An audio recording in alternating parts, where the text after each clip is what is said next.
This channel does not promote any violent, harmful, or illegal activities. All content provided by this channel is meant for an educational purpose only. এবার যে ঘটনার দিকে নজর রাখতে হচ্ছে তা হচ্ছে নাজাত কাণ্ড এবং সেই ঘটনার পর প্রায় দুদিন কেটে গেছে, 48 ঘন্টা পার হয়ে গেছে, অনেকটা সময় অতিক্রান্ত, কিন্তু এখনো বেপাত্তা আলিম মোল্লা। আচ্ছা, আমাদের কাছে কি ইনফরমেশন আসছে বিগ ওয়ালে দেখাই আপনাদেরকে ঠিক কি ইনফরমেশন পাচ্ছি আমরা। শাহজাহান ঘনিষ্ঠের খোঁজে ইতিমধ্যে সিসি ক্যামেরার ফুটেজে নজর পুলিশের। কি ইনফরমেশন আসছে আমাদের কাছে? নাজাত কাণ্ডের পর 48 ঘন্টা পার, এখনো বেপাত্তা আলিম মোল্লা, অর্থাৎ সেই লরি চালক। শাহজাহান ঘনিষ্ঠের খোঁজে সিসি ক্যামেরার ফুটেজে নজর পুলিশের। আর কি জানা যাচ্ছে এখন অব্দি কি আসছে? আলিম, শেখ শাহজাহান সহ 8 জনের বিরুদ্ধে এফআইআর দায়ের হয়েছে বলেও খবর। শেখ শাহজাহানের স্ত্রীর নামেও এফআইআর।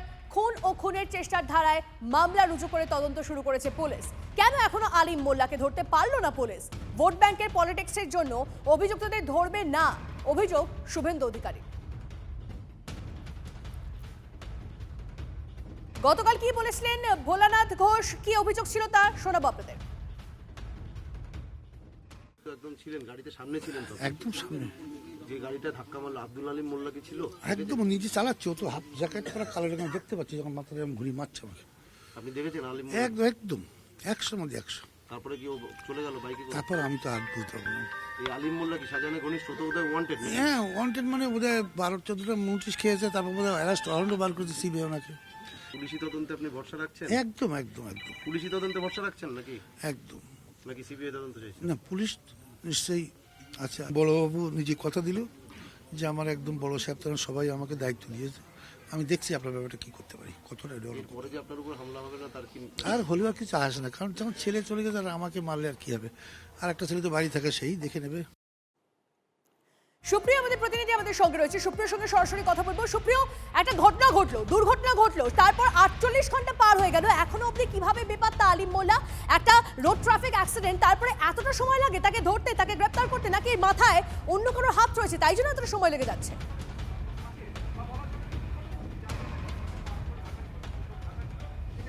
দেখো, শুধু রোড ট্রাফিক অ্যাক্সিডেন্ট বললেই কিন্তু সবটা শেষ হয়ে যাবে এমনটা কিন্তু নয়। এই রোড ট্রাফিক অ্যাক্সিডেন্টকে কেন্দ্র করে কিন্তু যথেষ্ট রহস্য ক্রমেই কিন্তু ঘনীভূত হতে শুরু করেছে। তার কারণ এই যে ঘাতক লরিটি আমরা দেখতে পাচ্ছি, আমার ক্যামেরা পার্সন পিকুকে দেখানোর জন্য বলবো, এই লরিতে চালকের আসনে ছিলেন ঘটনার দিন আব্দুল আলিম মোল্লা, এমনটাই কিন্তু দাবি করেছেন ভোলানাথ ঘোষ। বারবার কিন্তু তিনি দাবি করেছেন, এমনকি তিনি যে গতকাল অভিযোগ করেছেন, যে অভিযোগের উপরে ভিত্তি করে এফআইআর দায়ের হয়েছে, 8 জনের নামে পুলিশ তদন্ত শুরু করেছে, সেখানেও কিন্তু আব্দুল আলিম মোল্লার নাম রয়েছে, তার পাশাপাশি নজরুল মোল্লার নাম রয়েছে, সহ আরও বেশ কয়েকজনের নাম রয়েছে। কিন্তু 48 ঘন্টা থেকে কিন্তু আরও বেশ কয়েক ঘন্টা অতিরিক্ত সময় অতিক্রান্ত হয়ে গেলেও এখনও পর্যন্ত এই গাড়িতে চালকের আসনে যে বা যারা ছিলেন তাদের কাউকেই কিন্তু গ্রেপ্তার বা আটক কোনো কিছুই কিন্তু এখনও পর্যন্ত করতে পারেনি পুলিশ। আর সেখান থেকেই মৃতদের পরিবারের মধ্যেও কিন্তু একটা ক্ষোভ ইতিমধ্যেই বাড়তে শুরু করেছে। তারা কিন্তু বারবার যে প্রশ্ন সামনে তুলে ধরছেন যে এখনও পর্যন্ত কাউকে কেন আটক বা গ্রেপ্তার করা সম্ভব হলো না, তাহলে পুলিশ কী তদন্ত করছেন তা নিয়ে কিন্তু তারা প্রশ্ন তুলছেন। তবে আরও যে বিষয়টা ইতিমধ্যেই সামনে উঠে আসছে, এই যে ঘাতক লরিটিকে তুমি দেখতে পাচ্ছ বা আমার ক্যামেরা পার্সন পিকু যে ছবি দেখাচ্ছে, এই লরিটি ঘটনাস্থল থেকে সরবেরিয়া মোড়ের মাঝে একটি গ্যারেজ সেখানে কিন্তু রাখা ছিল ঘটনার 8 থেকে 10 দিন আগে পর্যন্ত, এবং ওই গ্যারেজের পাশেই একটি পার্কিং সেখানেও বেশ কিছুদিন ধরে রাখা ছিল। অর্থাৎ ঘটনার আগে প্রায় 23 থেকে 25 দিন যাবৎ কিন্তু এই গাড়িটি ওই গ্যারাজ বা পার্কিংয়ের বাইরে কোথাও অন্যত্র কোনো জায়গাতে নিয়ে যাওয়া হয়নি, ওই জায়গাতেই স্ট্যান্ড বাই রাখা হয়েছিল বা দাঁড়িয়েছিল। এমনকি এই গ্যারেজের একজন কর্মী বা মিস্ত্রি, তার সঙ্গে আমরা কথা বলেছিলাম এবং তিনি কিন্তু আইডেন্টিফাই করেছেন, যে ছবি দেখে আইডেন্টিফাই করেছেন নজরুল মোল্লাকে, যে নজরুল মোল্লা তিনি ঘটনার 8 থেকে 10 দিন আগে এই যে 16 চাকার লরিটি বা ঘাতক লরি, সেই লরিটি নিয়ে এসে ওই গ্যারেজে রাখেন এবং মাঝে মধ্যে সে এসে ওই গাড়িটি দেখভাল করে যেতেন বা গাড়ি দেখতেন বিভিন্ন সময়ে এসে। কিন্তু এই নজরুল মোল্লা, তার নামও কিন্তু এফআইআর তালিকাতে রয়েছে। সেই নজরুল মোল্লারও এখনও পর্যন্ত কোনো হদিশ মেলেনি বা পুলিশ তাকেও গ্রেপ্তার করতে পারেনি। অর্থাৎ এদের নাগাল পাওয়া গেলে বা এদেরকে জিজ্ঞাসাবাদ করতে পারলেই পুলিশ এই গোটা ঘটনার নেপথ্যে, অর্থাৎ এটা কি শুধু নেহাতি একটি দুর্ঘটনা, নাকি এর পেছনে যে ষড়যন্ত্র বা চক্রান্তের অভিযোগ সামনে তুলে ধরা হচ্ছে মৃতদের পরিবারের তরফ থেকে, সে ধরনের কোনো সত্যতা রয়েছে, সেই বিষয়গুলোই কিন্তু সামনে আসবে। তবে ঘটনার পর থেকে এই গাড়ির অফিসিয়ালি যে ডকুমেন্টসে দেখা যাচ্ছে আব্দুস সামাদ মোল্লা, যার নামে গাড়ি রয়েছে বলে এখনো পর্যন্ত আমরা জানতে পারছি, সেই আব্দুস সামাদ মোল্লা, তার কোনো রকম কোনো হদিশ পাওয়া যাচ্ছে না।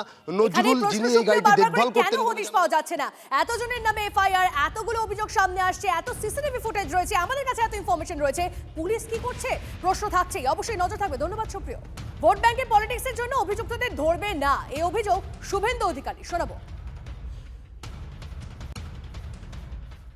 ধরবে না ভোট ব্যাংকের পলিটিক্স, ধরবে না ভোট ব্যাংকের পলিটিক্স। ধরতে কাকে যাবে? কাল রাত্রি 2টোর সময় গিয়ে অশোকনগর থেকে দরজা ভেঙে ধরে নিয়ে এসছে। আমি পরে ব্যবস্থা নিচ্ছি। শাহজাহানের বিরুদ্ধে অভিযোগ, শাহজাহান তো জেলেই আছে। শাহজাহানের নাম হচ্ছে নাকি 1 নম্বরে আছে তার অভিযোগে, তো শাহজাহান তো জেলেই আছে। আর পুলিশ বাদবাকিদের যে ব্যাপার বলা হয়েছে, পুলিশ তদন্ত করে ধরবে, দেখবে, এতে আবার বলার কি আছে।